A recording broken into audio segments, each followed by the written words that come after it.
बोलो जयकारा बोल मेरे श्री गुरु महाराज की जय। श्री सद्गुरुदेव भगवान की जय। गुरुमुखो, मौत सबके सिर पर जन्मजात से ही सवार है। सभी इस बात से परिचित है कि एक न एक दिन अवश्य मृत्यु के विकराल जाल में जाना ही होता है। प्राय सभी एक दूसरे को इस संसार से विदाई लेते हुए देखते भी हैं, परंतु माया ऐसी प्रबल है कि यह सब देखते हुए भी किसी को अपनी मौत का विचार तक नहीं आता। मगर मौत से किसको छुटकारा प्राप्त हुआ है? कबूतर के आंखें बंद कर देने पर वह बिल्ली के आक्रमण से बच नहीं सकता। वह तो बिल्ली का शिकार ही है। अतएव जो मनुष्य मृत्यु की तरफ से निश्चित हो जाते हैं, वे बड़ी भारी भूल करते हैं। मनुष्य कब तक काल बलि से जान छुड़ाएगा? कहावत भी है, बकरे की माँ कब तक खैर मनाएगी।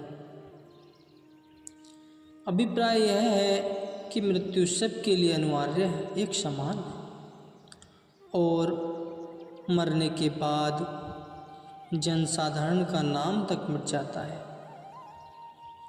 प्रस्तुत दृष्टांत में यह दर्शाया गया है कि एक धाया किसी शहजादी को चिरंजीवी होने का आशीर्वाद देती है, और इन शब्दों की गहराई में उतरकर शहजादी किस प्रकार उसका सार्थत्व प्राप्त करती है, ध्यान से सुने। दिल्ली में किसी मुगल बादशाह की एक लड़की थी जो सर्वगुण संपन्न थी, पर आयु में थी सबसे छोटी। एक दिन उसने अपनी धाया के सलाम करने पर उसे कुछ पुरस्कार दिया। इस पर धाया ने आशीष दी, नन्ही चिरंजीवी रहो। शहजादी बोली, अगर मेरी आयु बढ़ जाएगी तो इससे क्या होगा? दाया ने कहा, तेरा विवाह होगा, दूल्हा घर आएगा और तू दुल्हन बनेगी। शहजादी बोली, फिर क्या होगा? दाया ने कहा, तेरे द्वारा परिवार बढ़ जाएगा, मान बढ़ाई होगी और दुनिया में तेरा बोलबाला होगा। शहजादी बोली, फिर क्या होगा? दाया कहने लगी, तू बूढ़ी हो जाएगी, तेरे बच्चों के बच्चे होंगे, तू नानी व दादी कहलाएगी। शहजादी बोली, फिर क्या होगा? अच्छा, इसके बाद क्या होगा? अंत में धाया झुंझला उठी, कोई जवाब न बन पाया। रोष में आकर कहने लगी, फिर क्या होगा? तू मर जाएगी, कब्र में गड़ जाएगी, कीड़े मकोड़े तेरे जिस्म के कोश को खा जाएंगे और फिर तेरी इस जगत में कहीं नाम निशान तक न रहेगा। यही सब की जिंदगी का अंतिम परिणाम होगा। बस वही दशा तेरी भी होगी। शहजादी कहने लगी,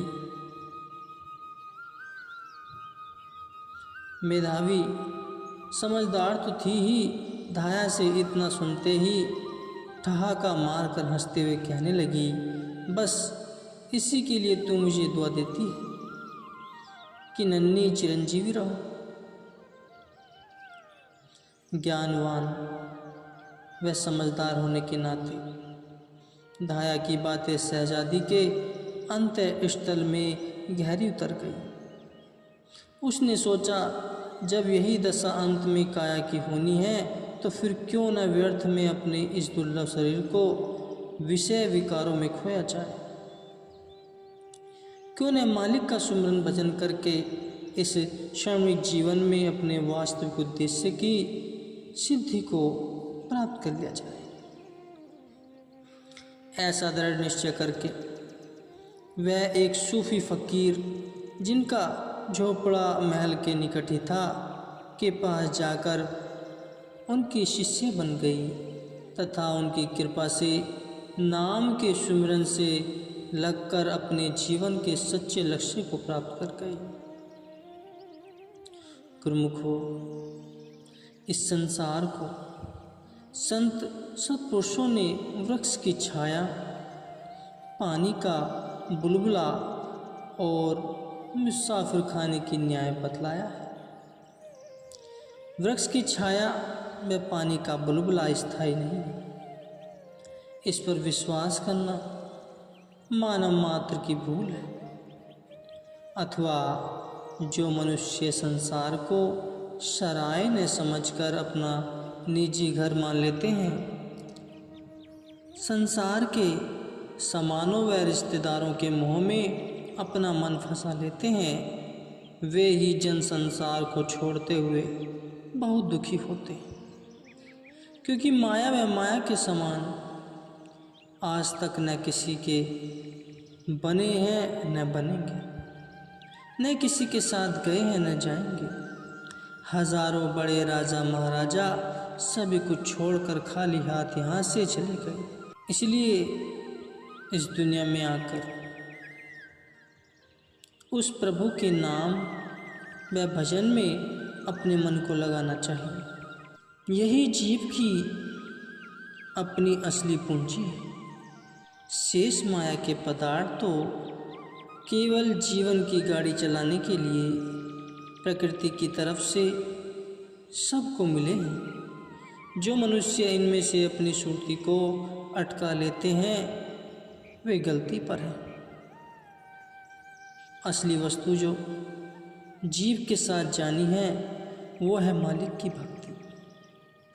इसलिए प्रत्येक मनुष्य को चाहिए कि उस शहजादी की तरह संसार के भोगों पदार्थों से अपनी चित्तवृत्ति को उपराम रखते हुए संत सद्गुरु की चरण शरण में जाकर